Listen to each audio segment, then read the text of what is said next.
Hello, good morning, everyone.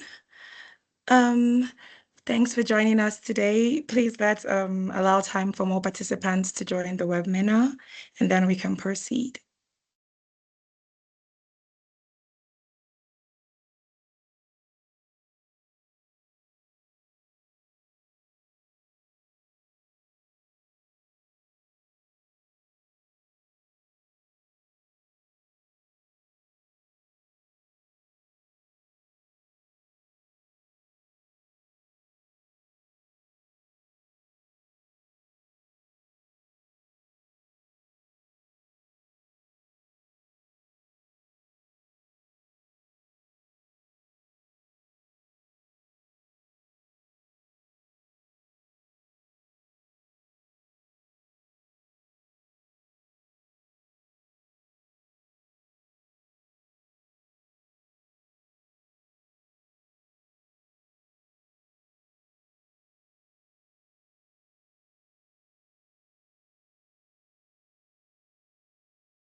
Good morning, good afternoon, or good evening, depending on where you're joining us from.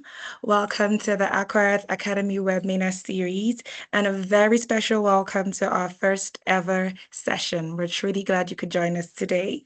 My name is Anwali GBK, and I'll be your moderator for this session.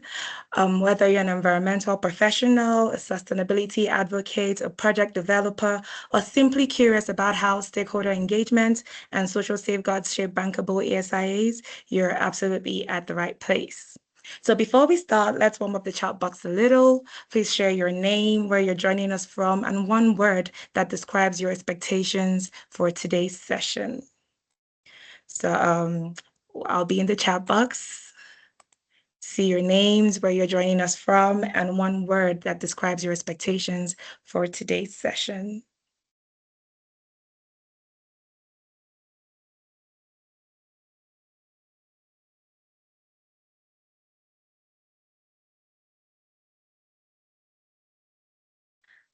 All right. Can we please participate in the chat box? Hi, Bibiana. I can see the chat box coming alive. Thank you, Bibiana. We have Bibiana joining us from Lagos and Glory from Lagos as well. It's so nice to have you guys on. Thank you so much for joining us. Um, Ozioma from Sangotedo, Lagos. We have a lot of people from Lagos. Chinenye Ume from Lagos and Simon joining from Lagos. Thank you all for sharing. Like, it's really great to see participants joining us from different places. Oh, wow. Okay. So Dr. Kaine is looking to unlearn and relearn the safeguards. I hope we're able to achieve that. And Vera is joining us from Lagos, and she says she hopes the webinar is electrifying. Thank you, Vera. And Rita is also joining us from Southeast Nigeria, and she's expecting an insightful session.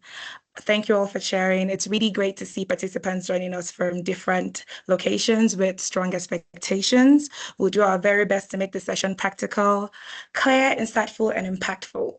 So now let's dive right in. Before we begin, I'd like to briefly set the scene for today's discussion.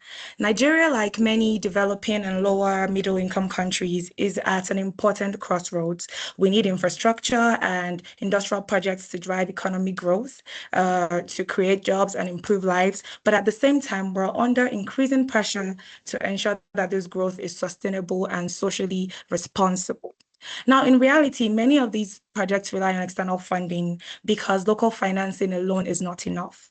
And this in turn means that projects seeking development from development finance institutions, international lenders, or private investors must meet strict environmental and social requirements. And this is where environmental and social impact assessments become especially important. Now, they are not just regulatory documents, they are tools that help determine whether a project is bankable, investable, and acceptable to both lenders and affected communities. At AquaEarth, we see our role as going beyond simple compliance, right? As consultants and stakeholders in the ESIA process, we work to help people and project proponents understand that stakeholder engagement and social safeguards are not just boxes to tick. When done properly, they directly influence investor confidence, community acceptance, and the long-term success of a project. So today's session is basically about strengthening that perspective. We will explore how integrating social and stakeholder engagement and social safeguards into SIs can turn them from technical reports into practical tools for building trust, ensuring transparency, and supporting sustainable finance-ready projects. So to guide us through this session, I'm pleased to introduce our first panelist, Mr. David Ajiboye. David is an environmental and social safeguard specialist with over 8 years of professional experience in environmental and social impact assessments and related due diligence work. He has been with AquaEarth for the past 5 years, where he has successfully led and managed more than 30 ESIAs and due diligence projects. His experience cuts across multiple his experience cuts across multiple development finance institution frameworks, and he has worked on several projects that are aligned with international best practices. David also played a notable role in the Akiti Knowledge Zone project, which successfully secured $80 million in funding from the African Development Bank. And David will be bringing practical insights and technical depths to today's discussion. He will be speaking on the topic, integrating stakeholder engagement and social safeguards in bankable ESIs. Please join me in welcoming Mr. David Ajiboye. Hi, David. Good morning, Naomi. Good morning, It's so everyone. nice to have you here. Nice to be here. Thank you very much for that broad introduction. And I hope Thank we you, have a very David. insightful And session today. also with us is our expert. Sorry. Apologies, David. Thank you.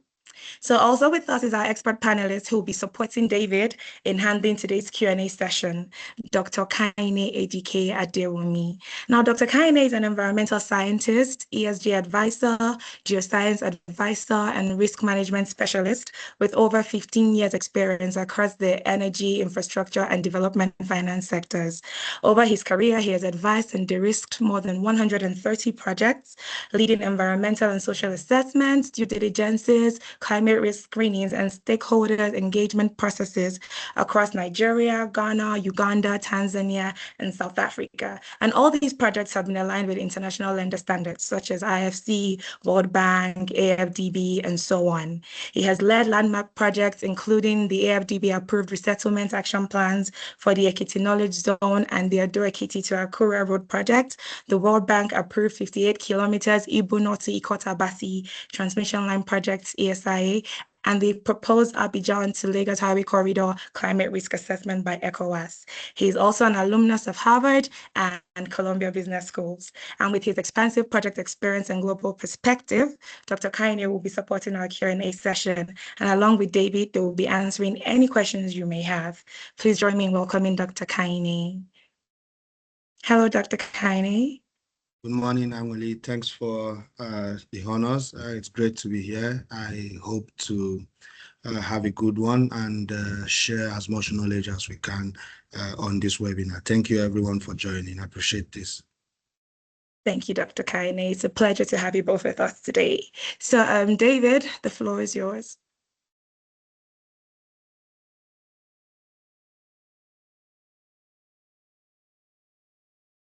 Thank you very Hello, much, David. Angeli. Oh, thank you. Thank you. Thank you very much, Angeli. And good morning to all our participants.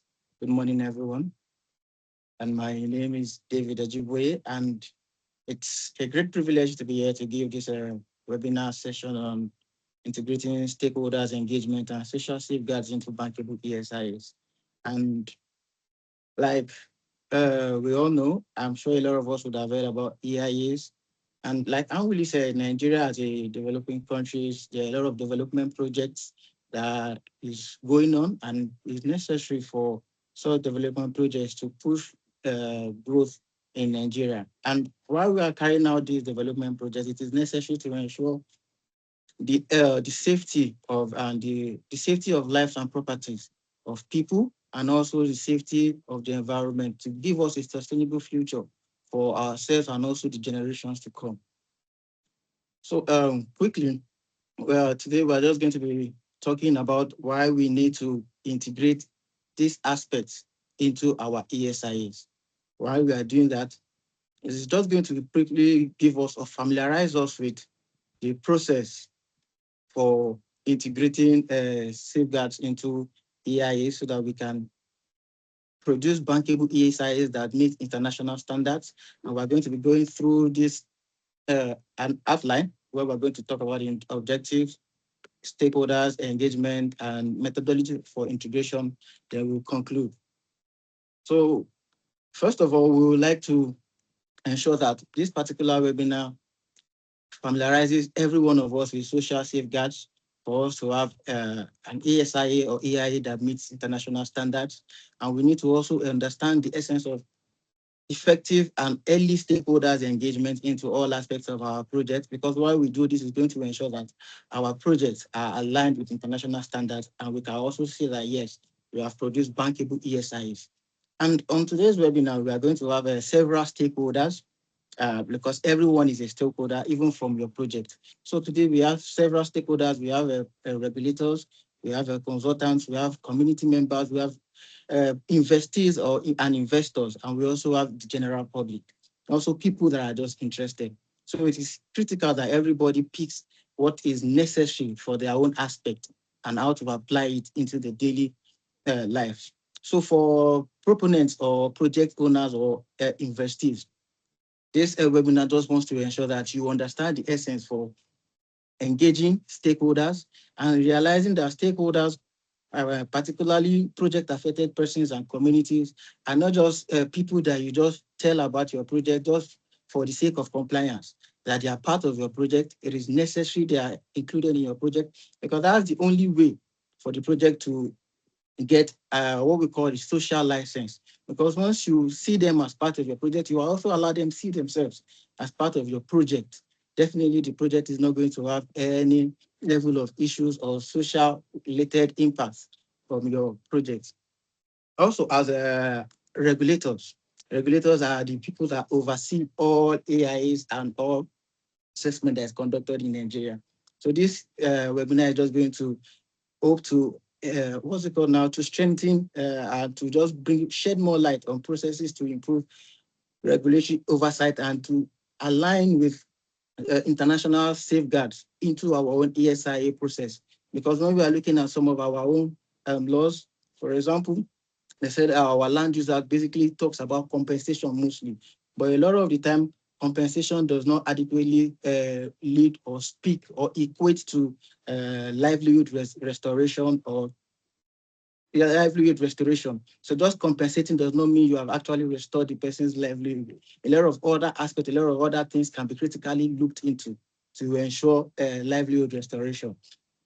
So those are another thing for our regulators. And also for the investors, the financiers and the DFIs, it's just going to actually help to also look at how to properly monitor the implementation of social safeguards into investment, into projects that they are looking to invest into, and to also ensure that this investment does not lead to any sort of credit or reputational risk. And also for communities and project affected persons. Every one of us on this webinar, we are all from a particular community. And when we want to carry out projects, when we want to go ahead into when any project wants to come into our community, we always want to ensure that the safety of our community is necessary, the lives of our community, the lives of our environment is safe and is safe without any impact from whatever project is coming to the community. So it's going to be important for us to understand social safeguards, social tools for us to look into that is going to ensure that our community is properly carried along and they're safe. Say, for example, if the project is coming, what are the safeguard tools that is going to ensure the labor issues around the community is properly looked into?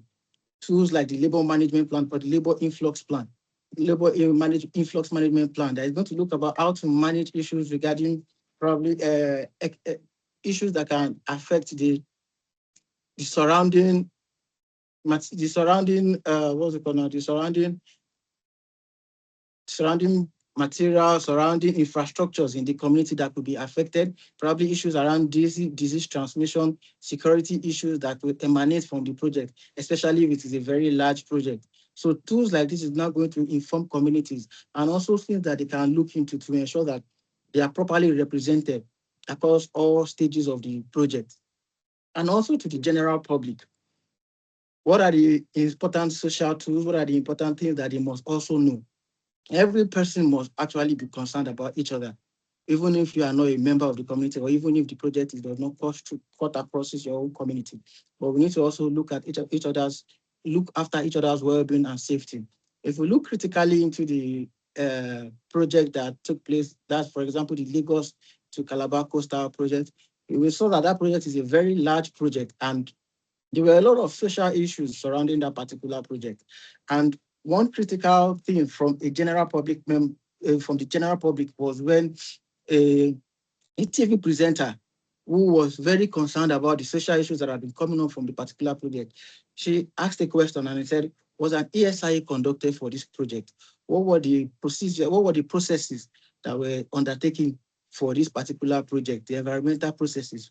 So that particular question begs to let us know that as the general public, you should be able to have this knowledge at the back of your hand so that you can actually speak into the safety of the general public, speak to the safety of your own person beside you, because we have to always look at the safety of everyone around. So tools like the labor management plan, tools like the resettlement action plan, which is very critical for infrastructural projects that are as big as that. So how are the people that are going to be affected by that project? What are the things that you have put in place for them? What are the livelihood restoration processes that you have put in place for them? What are the community health safety measures that you have put in place for them? So as a community member, it's very important for us to have all this knowledge so we can have informed participation across board. And also for consultants, these are my colleagues in the environmental and social space, and we are the one that give advices and knowledge on how to carry out all ESIs. So it is just for us to just expand the knowledge that we have already on social safeguards and implementing all these social tools into our ESI process. And I also expect that our consultants from their own vast knowledge will be able to contribute immensely to this particular session.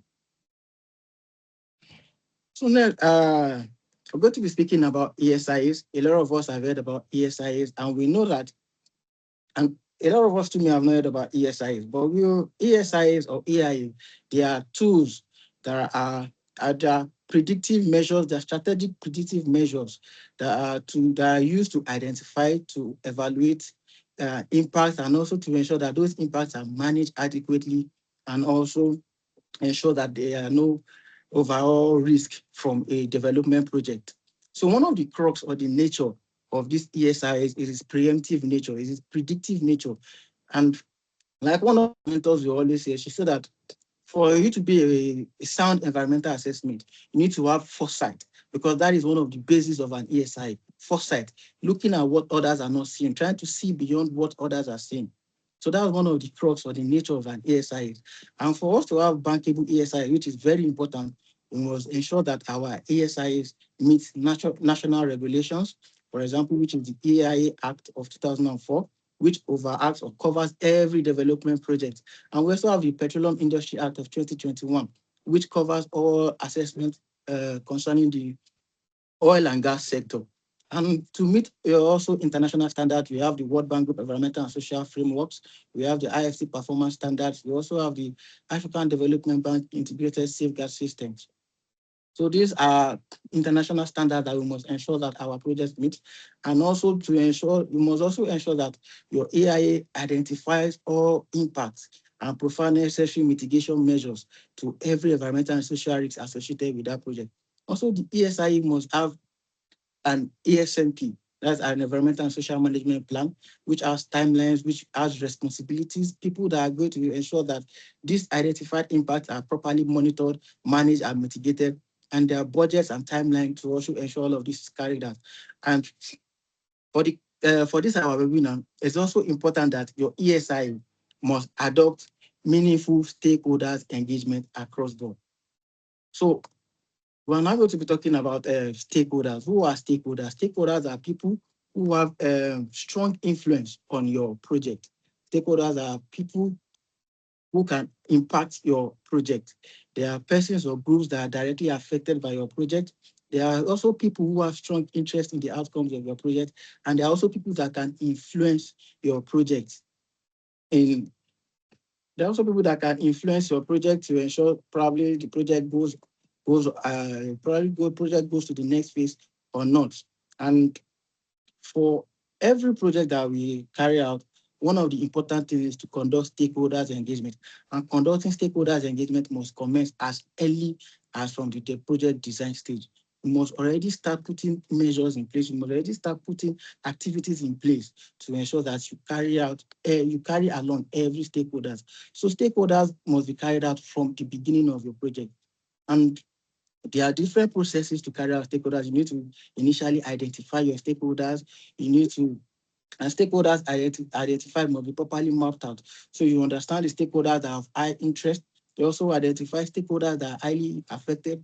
You identify stakeholders that can impact your project, stakeholders that can influence your project. There are stakeholders that have very high influence on your project.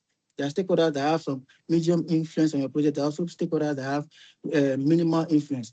And also, you need to also identify your stakeholders, because while you are doing this, you are going to recognize your project protagonist. You're also going to identify the antagonists of your project. And you also identify those that are just in the middle. They are not supporting and they are not against the project. They are just following, going with the flow. So with this, while you are able to do this, you are going to continuously engage stakeholders along the project. Stakeholders engagement is not a one-off engagement, it's a continuous process, and information must always be disclosed to all stakeholders during your stakeholders engagement, because while you are doing this information disclosure, it helps to ensure there's a large level of transparency and accountability for your project. So we're going to, what are social safeguards? These are a set of frameworks, their policies, their operational standards that are put in place to ensure that all our projects that we carry out, all investments, all development projects have minimal to no social risk on what's it called, on the environment and on the people. We ensure that these tools help to identify all risks, helps to adequately manage those risks and monitor them over the life cycle of this project. And the major reason for this social safeguard is to protect lives and the livelihoods of project affected persons. They also ensure to promote inclusion, to promote gender equality. They minimize every form of what's it called, gender-based violence or sexual exploitation and abuse that comes from projects, which are sometimes a lot of large infrastructural projects. And they also ensure to protect the social-cultural indigenous heritage of the community of people that may be affected. And also, these social safeguards help you to meet international standards. They also help you to ensure that your process or your EIAs meet national and international standards. So we cannot over or under emphasize the importance of social safeguards across all our projects or across every activity that we do, because people and community will always be important. And once we now put them first, once we put them at the center of our project, by putting in place these social safeguards, by putting in place the tools from these social safeguards, this is going to ensure that everything or every aspect of our project is safe, is sound, and it is bankable. So, Ms. Anwuli, your mic is muted if you can hear me. Oh, sorry. Thank you so much, David. Great insights so far. So at this point, we'd like to quickly test our audience engagement with a short poll before we proceed. Please check the chat box. You see a question pop up shortly. And for anyone who just joined us, don't forget to drop your name and location in the chat. So the question is, at what stage should stakeholder engagement ideally begin? Is it after ESI submission or during reporting or at project initiation or during construction? Please click on the option you believe is the correct answer. We'll give you a few seconds to do that. At what stage should stakeholder engagement ideally begin?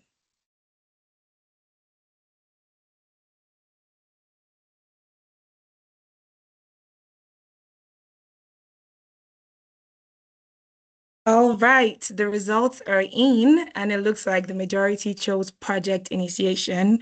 Well done. That's absolutely correct.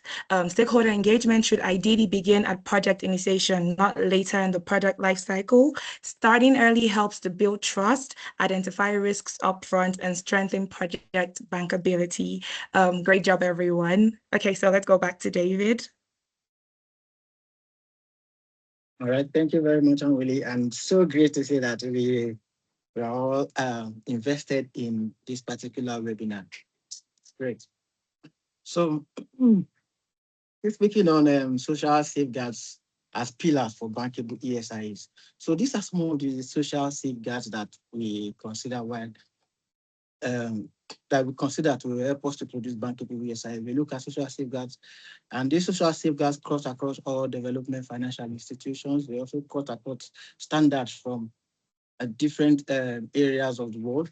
So we were looking at land acquisition, restriction, involuntary resettlement. So this has a lot to do with land take, for example, particularly still giving or using the Lagos to Calabar Coastal Road as an example. That particular project had a lot of land collection. And so for this particular safeguard to ensure or minimize any sort of involuntary resettlement, just collecting land without any form of adequate compensation or monitoring to see that the livelihoods of people or persons have been restored. And some of the tools from this particular safeguard that ensures this is the resettlement action plan and the livelihood restoration plan. So resettlement action plan and this livelihood restoration plan ensures that people that they are going to lose their land, their land, where it may be just an empty land, it may be a land where they live, it may also be a land where they farm or work on. So we're not going to look at and ensure that you are not just resettling them or you're not just moving them or collecting their land. If you are compensating, you need to ensure that the compensation commensurates with what is obtainable now.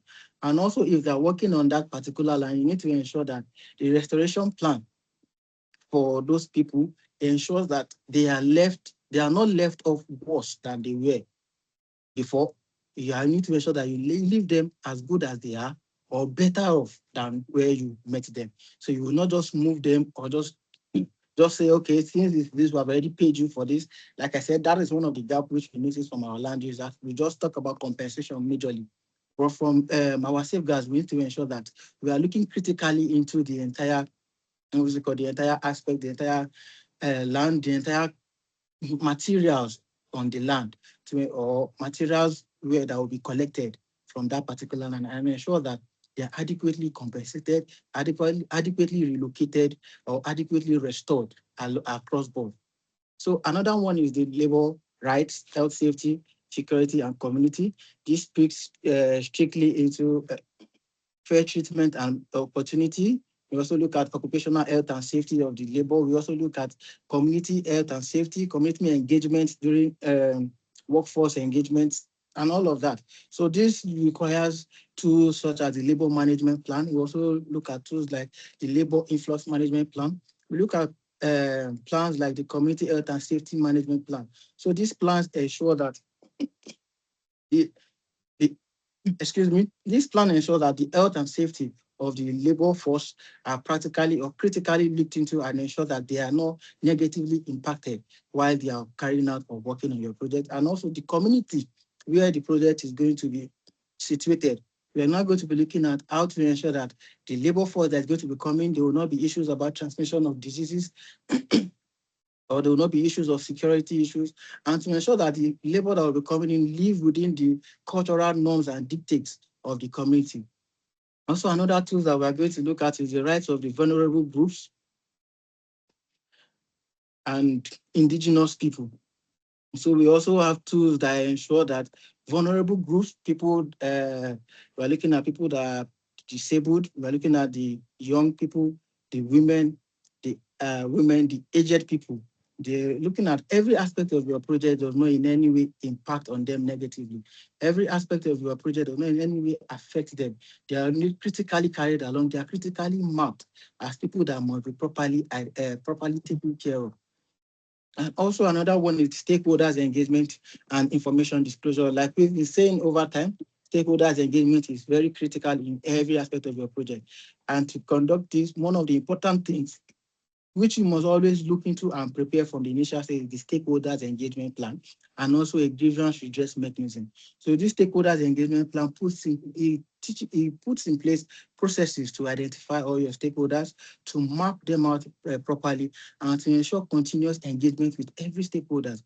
And the grievance redress mechanisms ensure that all grievances from every stakeholder are adequately collated and they are properly addressed and timely.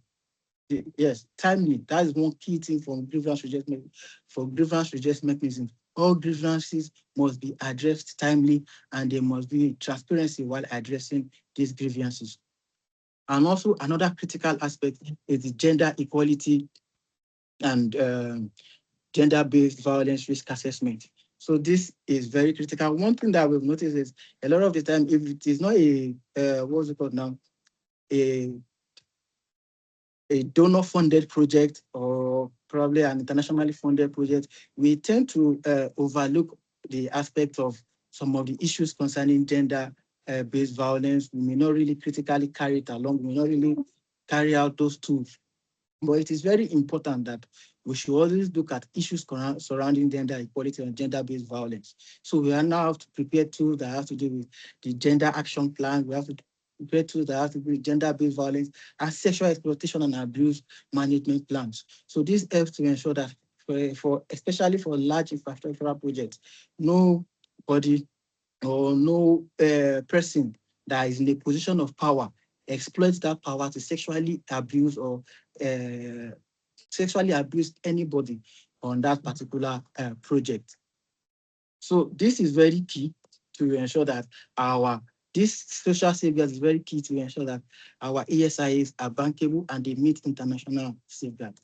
So now, how do we integrate these social safeguards and stakeholders engagement into our own ESIA process in Nigeria?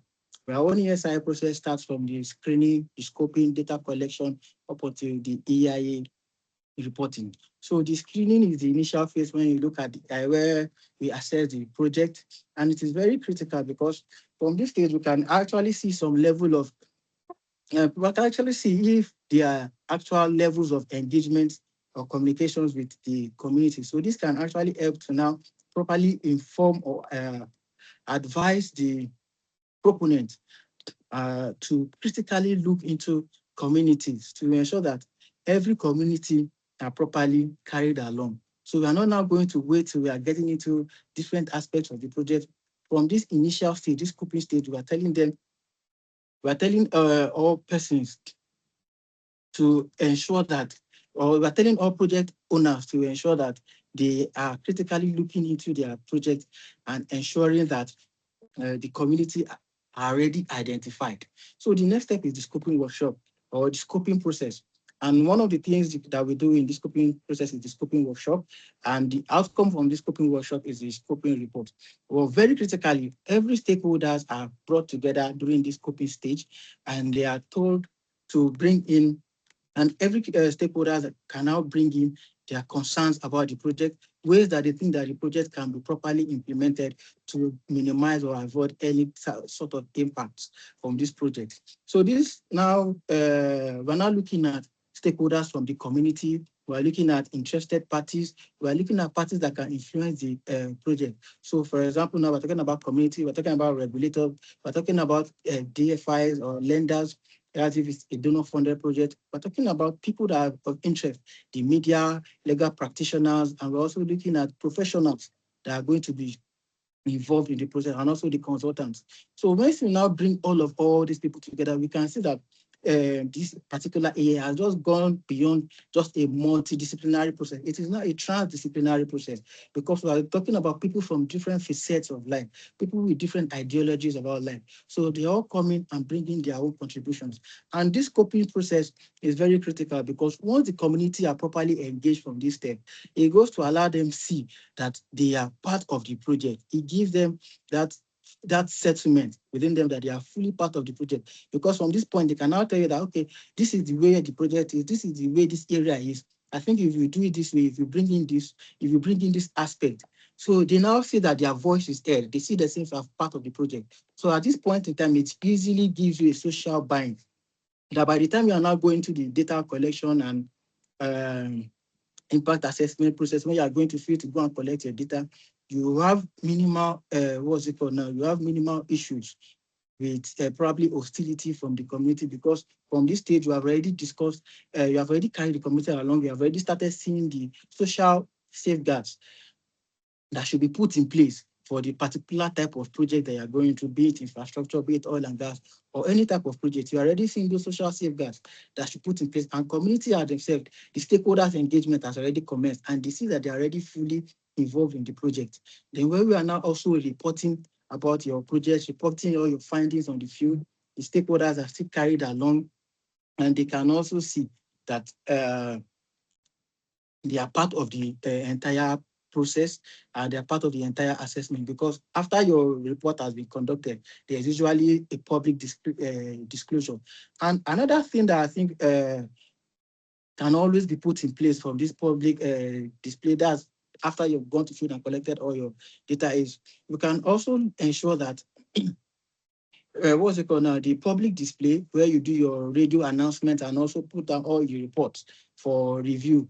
You can also ensure that these radio announcements can always be done in probably more than one language because a lot of the time we just limit it to just one language, just English, and just put it out there. But we can also always ensure that it is done in the local language of the community. It is done in their local dialect and also in English. So in that particular way, you have practically ensured that the people, the entire community, the rural community are fully carried along, and also the ones that are learned are also carried along. So with this more like this, you have already shown that every aspect or everything that you are doing in your project, there's full contribution, there's full engagement with the community and also with also every necessary stakeholders. So conclusively, we are going to say that stakeholders engagement is critical from every aspect of all our projects. Once we ensure that stakeholders are carried along, because stakeholders are very important people, and stakeholders engagement is critical process in every AIA to ensure the success of that project So critically engaging stakeholders early in the project's life cycle, this ensures that there's a full social buy-in, there's the social license to commence your project. Social license is not just what's it called? It's not a physical document. Social license is that means community are already fully invested in your project. You can see it from every aspect, from every way that this community react or how they respond to your project. And continuous engagement with stakeholders, like I said, when you're having your protagonist, antagonist, or people that are just in the middle, that continuous engagement and proper stakeholders engagement and involvement or integration of these social safeguards will now easily convince your antagonist and easily convince those that are just in the middle to see the good in your project and to fully accept your project. So meaningful stakeholders engagement and integration of social safeguards at every stage helps us to produce bankable ESIAs that are inclusive, and it also helps us to produce ESIAs that are replicable, that are transparent, and that meet all national and international safe best practices for ESIAs. And so the next slide is going to show us resource materials that we can also read on to probably improve and also increase our knowledge about social safeguards. Thank you very much. Thank you so much, David, for such an insightful session. A lot stood out to me, but there are a few key takeaways that I'd like to share with you guys. So first of all, truly bankable ESIs go beyond regulatory compliance. They require deliberate alignment with the expectations of financiers, host communities, and regulators. Another key takeaway for me would be that stakeholder engagement is not a one-off activity. It is a continuous process that would help your project build trust, identify and manage risks early, and ultimately earn the social license to operate. And the third key takeaway for me would be that social safeguards are not barriers to development. Rather, they're essential mechanisms for promoting inclusion, equity, and resilience. At this point, we'll move into our Q&A session. If you have questions or brief reflections, please drop them in the chat. I'll start with a few already submitted, and if time allows, we'll take one or two live questions. If you'd like to ask a live question, please indicate by raising your hand, and Dr. Akaine and David are here to respond. So we had a question earlier, which was asking if there would be certificates for participation. Yes, certificates would be shared for participation afterwards, and we would also share the link for the project material. We have a raised hand from Nigel Oji. Please, can we enable Mr. Nigel's mic so he can speak?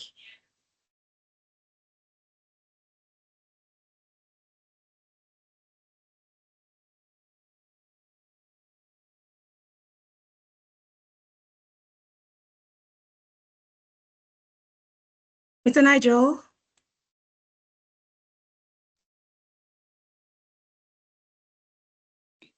Okay. We also have another raised hand. Oh, yeah. Thank you. Good morning, Mr. Nigel. Good Please carry on morning. with your question. Good morning, Amole. Good morning, everyone. I want to say I appreciate this webinar. I thank Aqua Ed for putting up this webinar. And Ajiboye, I thank you very well for this insightful presentation. It's really, really inspiring and enlightening for to say. I work with Philip Consulting, Lagos, and it's a privilege to be part of this webinar. And my question goes this way. You mentioned community engagement and safeguarding the social stuff with when you mentioned the coastal Calabar Road construction, and it's really caught me because I have a friend in the real estate space who has been going back and forth with the federal government on the compensation and all that because our estate was demolished. So, in respect to the construction reportedly began, my question is, when construction begins without a fully approved comprehensive ESAI, leading to controversies like this, protest and temporary suspension in the constructions and all that. What are the legal and regulatory requirements in Nigeria for conducting and approving an ESIA before a major infrastructure project like the Calabar Coastal Road can start? And the phase two, how does bypassing or phasing them inadequately undermine project sustainability? I don't know if you get my question, or should I repeat the last part of the question? So, what are the key legal regulatory requirements in Nigeria for conducting and approving an ESIA before major infrastructures projects like the Coastal Road can start? And the phase two, how does bypassing or phasing them inadequately undermine project sustainability? That's my question. Thank you. Thank you so much, Nigel. David and Dr. Kaine, the floor is yours. Thank you. David, please let me take this. Thank you, Mr. Nigel. It's a very good question. And interestingly, this has been prompted from the examples that David had given on the Coastal Road project. It's important to clarify that there's been a lot of controversies around the Coastal Road project. And just before I answer your question, I'd want to give a caveat that the Federal Ministry of Environment is fully responsible for administering the ESIA process in Nigeria. Interestingly, I think we do have some regulators in-house, but for a matter of legal confidentiality, I'm not so sure they might be able to speak on this. But just to give an oversight, right? There is a law administering environmental and social impact assessment in Nigeria, which is the EIA Act 86 of 1992, now Law of the Federal Republic of Nigeria 2004, and then revised in 2010. That's the legal regulatory tool that is required by all project developers to align with before carrying out a major development, which the Coastal Road project is categorized as a major development. Now, I think that answers your first question. The second question is, how does bypassing this law undermine the sustainability of the project? Once again, it's important to note that while a regulatory tool exists, standard practice or best practice is required of major developers to align or adequately perform an ESIA. And more importantly, if a project is going to be requiring funding from international lenders or even local lenders, then it is more than necessary for that ESIA to be very thorough. And then that ESIA should also take into cognizance all social and environmental safeguards that are required to ensure its sustainability. So once you bypass the law, which is the EIA Act, you you inadvertently also bypass the safeguards that are required to ensure the sustainability of that project. For example, when you perform an ESIA, or for example, if we had performed an ESIA, or if there is an ESIA for the Coastal Road project, there would be a trigger for displacement, which would be displacing the real estate owners, displacing residents, displacing commercial residents, displacing some utilities, infrastructure, and that would require the need for either a livelihood, that would automatically require the need for a resettlement action plan. For a livelihood restoration plan, that is triggered when displacement is only economic and not physical. But for the Coastal Road project, we are all aware of a lot of physical displacements that was triggered. So you can then see that both the law that is required to trigger an environmental and social impact assessment works hand in hand with the best practice that international lenders require to ensure that safeguards are included or aligned with or implemented during the ESIA process. All of this would then assure the sustainability of the project. I hope that answers your question. Thank you so much, Dr. Kaine. We have another question. How does the consultation strategy change for stakeholders inside the red line boundary directly affected versus those in the buffer zone indirectly affected? This is from Danaba Umar. Oh, okay. Should I take the question again? Yes, please take it again, but it's fine, but take it again. Okay. How does the consultation strategy change for stakeholders inside the the red line boundary directly affected versus those in the buffer zone, those who are indirectly affected? Okay, so consultation is key, right, Mr. Dambaba? And I want to believe by red line and buffer zone, you want to classify stakeholders according to area of influence. So I would want to believe that the area of influence of the project or of the study that had been defined at the scoping stage or even at the screening stage would be dealing with primary stakeholders, most especially host communities or stakeholders that are directly impacted by the activities of the project. And then stakeholders that are outside the area of influence, but are most likely called affected communities, not necessarily host communities, and most times within the buffer zone. But all of this is nomenclature and can vary in different scenarios depending on the magnitude of the project. One thing is clear. Stakeholders engagement should not be limited to only host communities or communities within the red line zone. Stakeholders engagement should be all-encompassing. It should be very inclusive, and it should be very robust. And this would have to happen throughout the entire phase of the project development. So in answering your question, I would say the strategy deployed for stakeholders engagement is very important and should not limit itself to only the red line zone or stakeholders within or project affected persons within the area of influence that has been defined.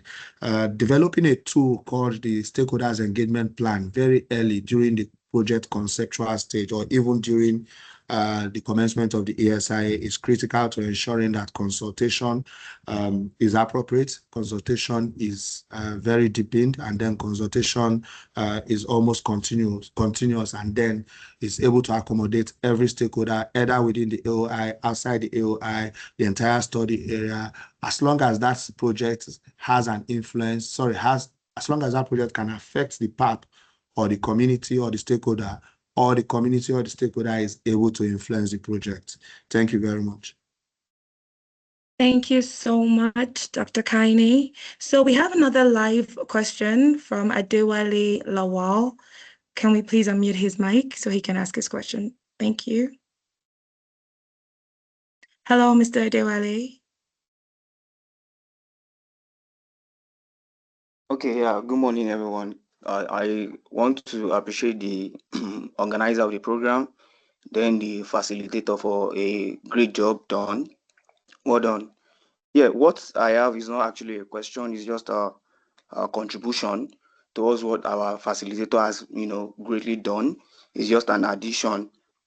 So at the inception, talking about the social safeguards and all that, thinking out loud. Please, can you confirm you can hear me, please? Loud and clear, sir. Please Yes, we proceed. can hear you. All right, thank you very much.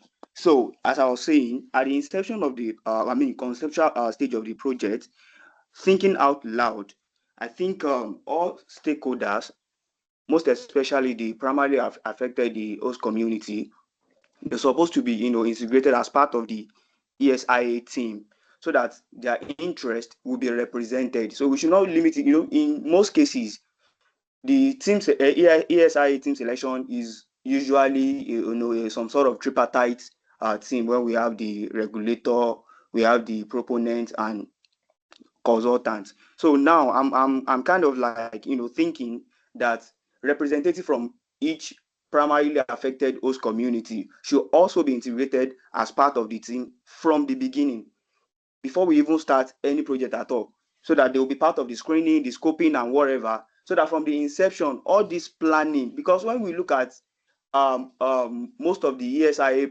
projects, new development projects, majority of the problem that we face is people coming on board and asking you what will be our, our benefit, what will be the gain and all that. So from the inception, they would have already gotten, the proponent would have already gotten the buy-in of all these, primarily affected communities, as, ably represented by, by their representative. And also, while we were preparing ESIA reports, I think something like a stand-alone social impact assessment report should be prepared and submitted to all the involving regulatory bodies. This will serve as, like a bounding, document. It's not going to be something that voluminous and all that. It's just it forms something like like action plan, like what and what. Okay, this is the particular impact that has been identified. Probably doing the scoping workshop and all that. Then this is the mitigation measure, profiled by the technical, team. Then all those things will be highlighted and listed in that SIA report. Then all the involving parties will now append their signature, some sort of, so that everybody will not be working amiss at the end of the day, but most especially when the project has begun operation. So thank you. I don't know, maybe this is helpful to the as regard the discussion. Thank you so much for your contribution. It is definitely helpful, Mr. Adewale. So for our next question, this will be directed at David. So David, Amarachi says, can a project fail to secure funding solely because of weak stakeholders' engagement?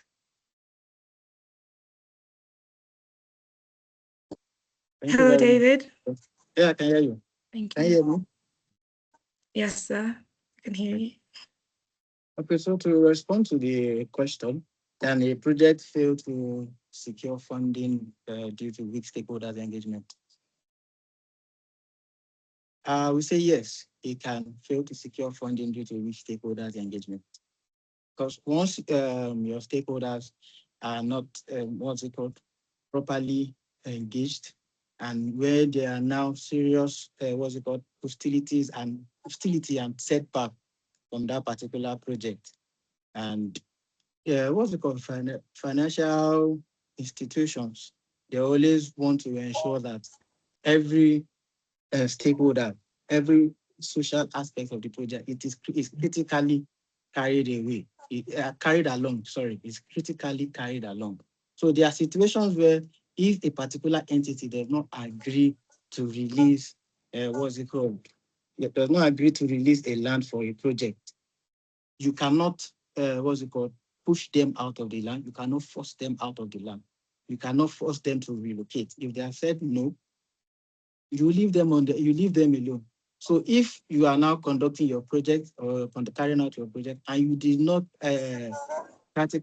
critically engage stakeholders or critically compensate or resettle stakeholders, it can affect funding for your project. Thank you so much, David. Amarachi, I hope that answers your question. We have another question. If the project impacts Indigenous peoples, can you demonstrate that the engagement process met the standard of FPIC as required by IFC Performance Standard 7 and not merely a consultation? Dr. Kaine, would you like to take this? Yeah, let me take that. So thank you once again, Mr. Dambaba. For projects that have been designated within areas where we have indigenous persons, it's important that the IFC or World Bank requirements for free prior informed consultation is followed. That requirement requires that both the project proponents, the ESIA consultants, working hand in hand with the regulators, have a very transparent engagement process, not just the regular engagement process that your SCP or your SCP and GRM would entail, but this time around, an FPIC critically developed plan is followed.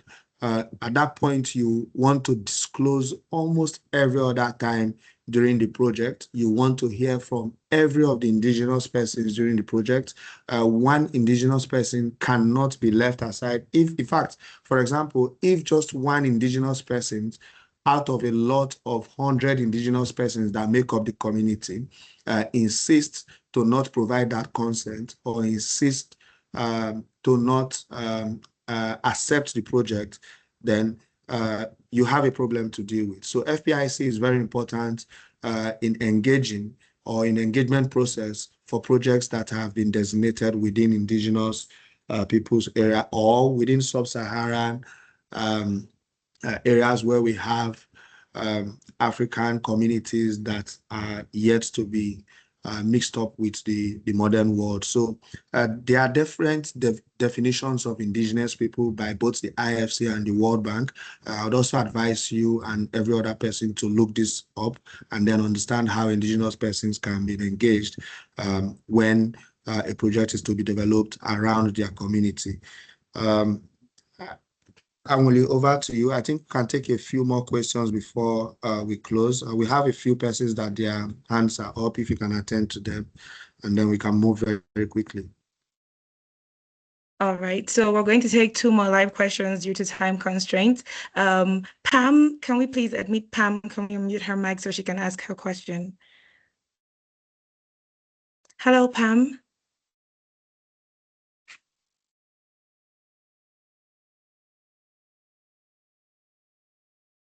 Hello, good morning. Hello.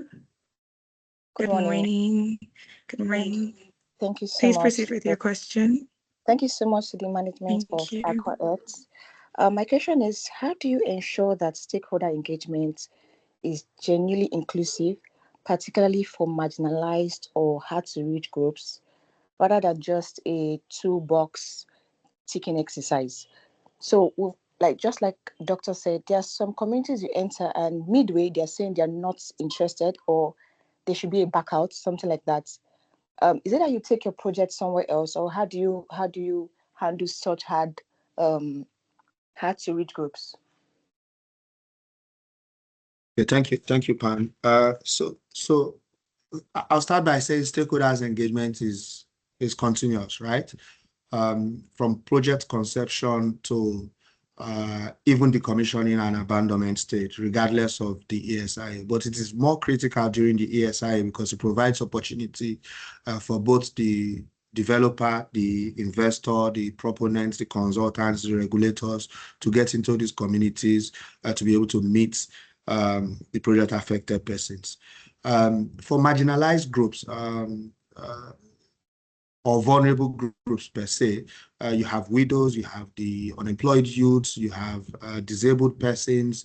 In some communities, you even have women that are not traditionally legally entitled to discuss expropriation issues or land ownership issues. But because the safeguards requires all level of inclusivity, your ESIA stakeholders engagement plan, just like you shared, should not, just like you had mentioned, rather than just being a box ticking exercise, or you just have a checklist, or you just have a template and you just want to tick this out, tick this in. It's very important that you open up stakeholders engagement to as much visibility as you can. There are several ways to achieve this. You have town criers within the communities. If you understand African communities, even till now, I could give an example of my own community where the radio fails, where newspaper fails, where pamphlets that are distributed around the communities. Town criers never fail. I tell you this with all level of certainty. You have the local town criers that go around the communities, both the rural, the urbans, with this typical gong, and then they are able to make such announcements. So with that, you are able to get to those that are hinterland. You are able to get to those that are isolated. You are able to get to those that do not have communication gadgets or do not have televisions or are not able to read or do not understand English. you're able to get their attention, you're able to talk about the project, you're able to bring them to the round table of discussion and engagement. So that's a very good way to be able to reach out to marginalized or vulnerable persons. Town halls are also very great, where you go to the community leadership or the traditional leadership, and then you talk about the project, you talk about the process that is ongoing, and with that, you can then bring everybody to a town hall. We've also seen cases where most of these town halls are held in cities and urban locations away from the project development area. This is usually not the best case. The best case is to have that town hall meeting, even if there is no good infrastructure to host that town hall meeting. You can put up a canopy in the middle of the field or the village square, and then you have that town crier make those announcements, and then you have the direct project affected persons or the households come into that town hall meeting in an open ground or right there in the village square, and then you're able to speak to them, you're able to hear from them directly. So these are different ways or practices that you can implement to bring the entire affected persons into the process. I hope that answers your question. We can take one more question and then call it a day. I would also want to encourage anyone that has further questions to please, our ICT guys will drop an email. You can shoot your questions in the email or drop your questions in the chat box, and then in the link that will be dropped after this session, we'll be very happy to answer, provide responses to all of these questions. And will please take one more live question. Okay, so we have Benjamin Philemon with his hands raised. Can we please unmute his mic so he can ask his question? Hello, Okay, Benjamin. thank you very much. Yeah, good morning. Can you hear me, please? Yes, we can hear you. Good morning, Benjamin. Okay, thank you for the wonderful presentation. Thank you for the organizers for putting all this together. Question per se, just contribution.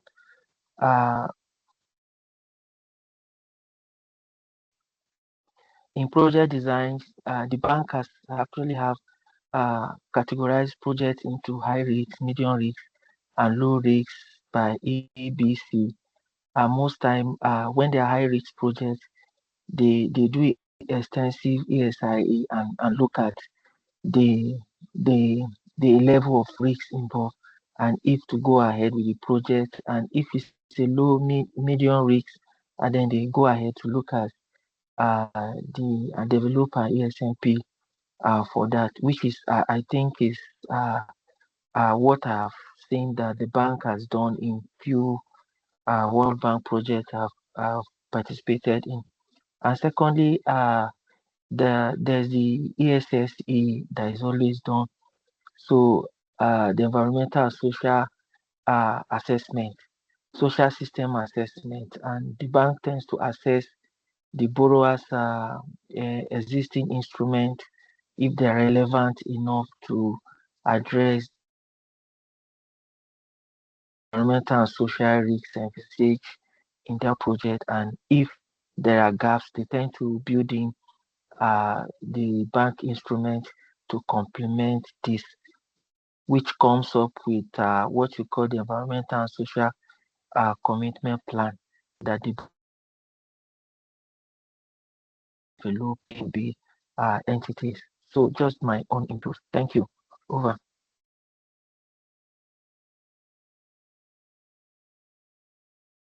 Thank you so much for your contribution, Mr. Benjamin. We'll take one last question before we end the Q&A session. This is from Samuel Igunatum. Is valuation conducted by a certified valuer for the purpose of compensation contestable by any stakeholders, and what is the procedure? I'll take it again. Is valuation conducted by a certified valuer for the purpose of compensation contestable by any stakeholder, and what is the procedure? Thank you, Mr. Samuel. Evaluation during the RAP process should be carried out by a certified valuer or estate surveyor, as the case may be. And it's important to note that the RAP process most times is even adjudged as more stakeholder inclusive than the ESIA process. That's because in the valuation or census stage, you also have the valuer, the consultant, you have the representatives of government MDAs, such as the Ministry of Lands or Bureau of Lands that will be involved. During the valuation process, right there on the site or right there around the affected property that is to be displaced, you also have the landlords, the community representatives. You also have the household that is to be affected. You have the project affected person that is to be affected. And then you also have an NGO in most cases that wants to be very, very professional. So you have that NGO representative, you have the auditor, you have different stakeholders that in different capacities ensure transparency, ensure integrity, and also ensure sufficiency of the best practice during that valuation or census process. So if all of that is in place, it is expected that there will be very minimal or no contest to the process of valuation. However, it's also important to note that most RAP cases or compensation cases, despite all of this being in place, you still have litigations here and there for different reasons, which is not uncommon, which is also not restricted to Sub-Saharan Africa. You also have it in the global north. That's because man in itself is there's a lot of perspective to man in his dealings and in his engagements. So you must always still find some level of either litigation or displeasure in all of this process. It is not a perfect process, but as much as possible, once you adhere to all of the scenarios I had earlier mentioned, having multiple stakeholders that authenticate this process, you should be able to come out very good. Thank you very much. Thank you, Angwili. Over to you to close. Thank you so much, David and Dr. Kaine. That was very enlightening. And thank you so much. That was very enlightening. Apologies. And I'm sure our audience found these responses extremely helpful.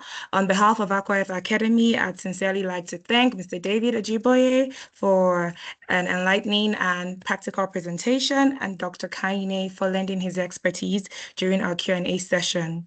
Your contributions today have helped bring clarity to how stakeholder engagement and social safeguards translate into truly bankable ESIAs, not just in theory, but in real project environments. And to all our participants, thank you for your active engagement and thoughtful questions. Please give both our panelists this virtual round of applause in the chat. A link to today's webinar materials have been shared in the chat, so please feel free to access and download. We hope this session has strengthened your understanding of how effective management and safeguards support sustainable finance-ready projects. Thank you once again for being part of this conversation. We look forward to welcoming you at our next Aqua Academy session. Thank you so much.